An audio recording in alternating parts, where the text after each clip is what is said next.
খুব রেগে গেলে কিছু কিছু মানুষ চুপ হয়ে যায়, একদম চুপ।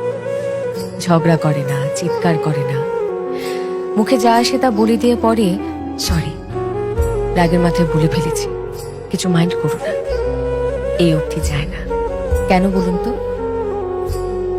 কারণ এই মানুষগুলো বোঝে তাদের রাগের মাথায় বলে ফেলা কথা অন্য মানুষটাকে ঠিক কতটা আঘাত করবে।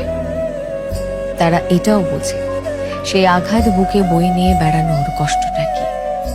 তারা জানে কোনো মানুষকে শুধুমাত্র কথা আর ব্যবহার দিয়ে কি ভীষণভাবে ট্রমা দেওয়া যায়, সম্পর্ক ভেঙে দেওয়া যায়।